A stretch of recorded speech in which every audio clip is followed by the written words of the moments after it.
গণেশ চতুর্থীর দিন লেকটাউনের হনুমান মন্দিরে চুরির ঘটনার কিনারা করল লেকটাউন থানার পুলিশ। হনুমান মন্দিরে চুরির ঘটনায় ধৃত ৩।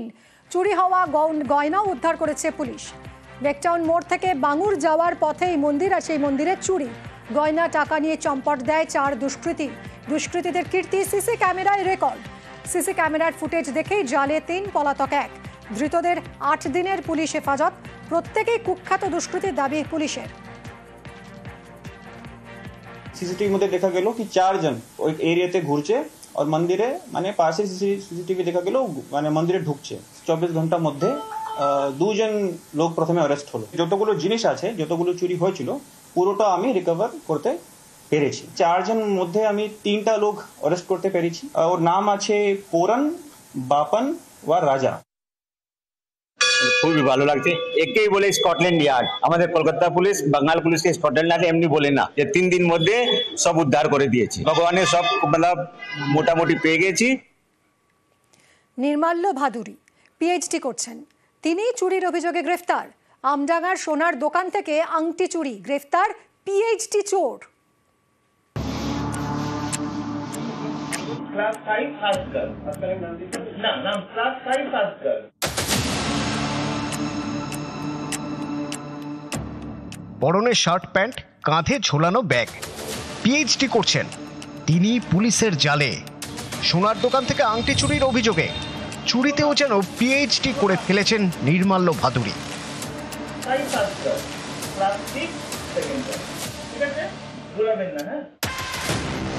টার্গেট বিভিন্ন সোনার দোকান। সোনার দোকানে ঢুকে আংটি কেনার নামে আঙুলে পড়ে হাওয়া।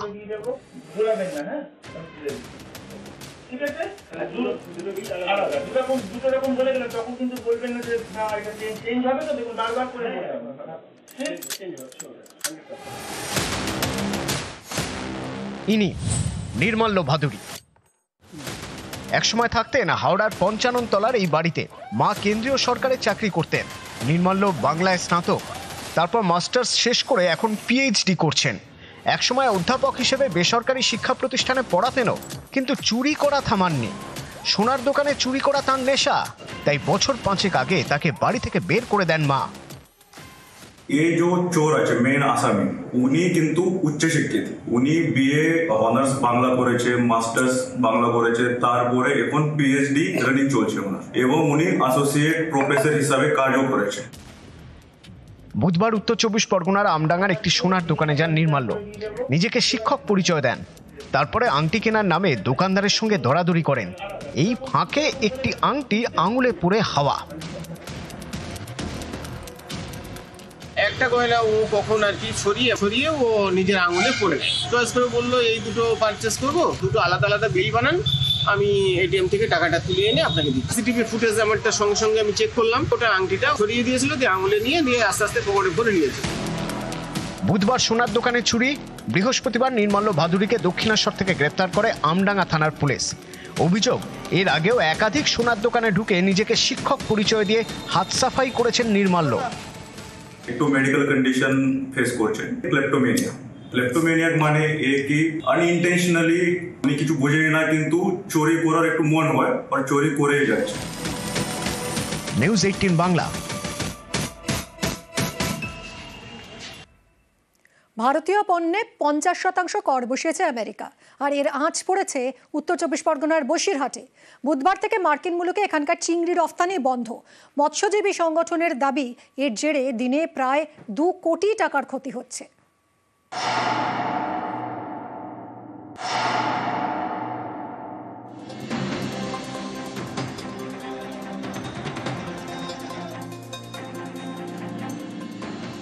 লাভের মুখ দেখায় চিংড়ি, রপ্তানি হয় বিদেশে। বড় খদ্দের আমেরিকা। সেই আমেরিকায় ভারতীয় পণ্য রপ্তানিতে ৫০% ট্যাক্স চাপিয়েছে। এর জেরে বসিরহাট থেকে মার্কিন মুলুকে চিংড়ি রপ্তানি বন্ধ। মাথায় হাত মাছ ব্যবসায়ীদের। বাজারে যে 50% 50% যেটা ট্যাক্স বাড়িয়েছে, বিদেশে আমরা এটা পাঠাতে পারছি না। এই জন্য আমরা কোনো রকম মাছ আমরা সাপ্লাই করতে পারছি না, বা এক্সপোর্ট করার জন্য প্রচুর রেটের উপরে সমস্যা হয়ে গেছে। উত্তর ২৪ পরগনার বসিরহাট। এখানকার বিভিন্ন জায়গায় চিংড়ির চাষ হয়। কোথাও বাগদা, কোথাও গলদা। এই সব চিংড়ির বেশিরভাগটাই বিদেশে রপ্তানি হয়। ইংল্যান্ড এবং আমেরিকায় ভালো কদর। বসিরহাটের মৎস্যজীবী সংগঠনের দাবি, দিনে প্রায় 1000 টন চিংড়ি যায় আমেরিকায়।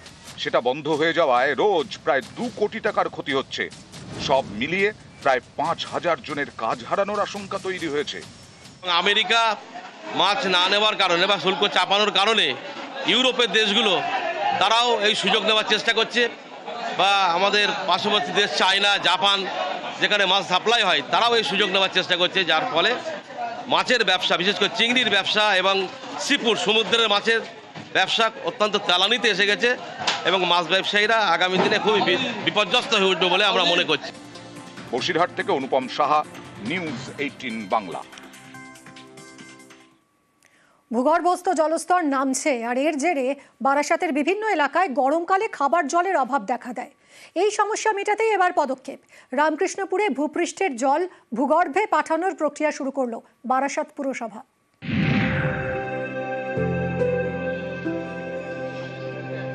রাস্তার একধারে খোঁড়া হয়েছে নিকাশি নালা, মাটিতে গর্ত করে লম্বালম্বি ভাবে বসানো হয়েছে বেশ কয়েকটি লোহার পাইপ।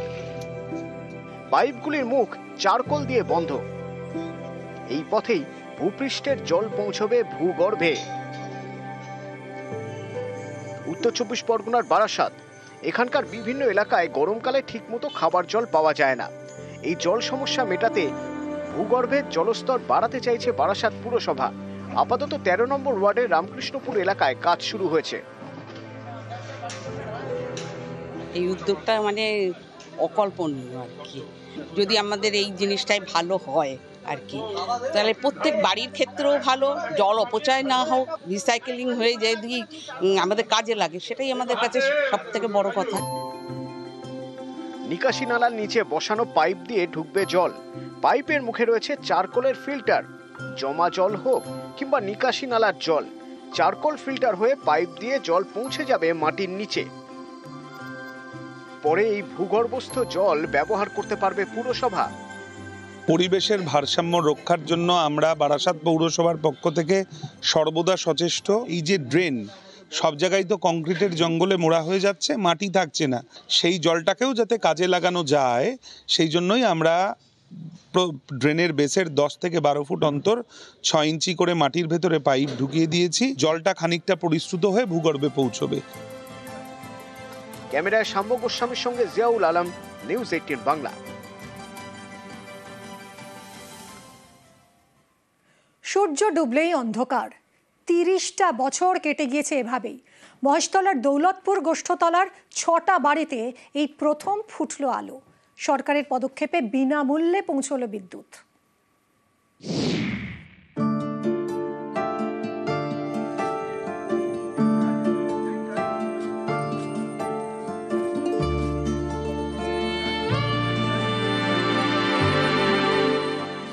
ঘরে প্রথম জ্বলল আলো, এবার মন ভালো।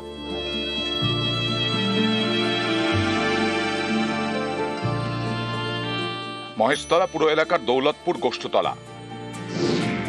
মূল রাস্তার থেকে প্রায় 2 কিলোমিটার ভেতরে, চারিদিকে আগাছা, মাঝখানে 6টি বাড়ি অন্ধকারে। 30 বছর পর বৃহস্পতিবার সন্ধ্যায় প্রথমবার আলো জ্বলেছে। 6টা বাড়ি এতদিন কারেন্ট ছিল না, এই 30 বছর পর কারেন্ট এলো। আমরা ওই হারকিনের আলোয় মোমবাতি জেলে এরকম ভাবেই থাকতাম। আনন্দিত হয়েছি যে আমাদের ঘরে আলো জ্বলবে বা রাস্তায় আলো জ্বলবে।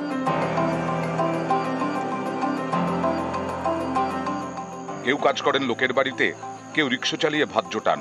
ঘরে মিটার বসানোর সাধ্য নেই, তাই বিদ্যুৎ পৌঁছয়নি, আলোও জ্বলেনি। সন্ধে হলে বাইরে অন্ধকার, ঘরেও অন্ধকার। এভাবেই 30টা বছর কেটে গেছে।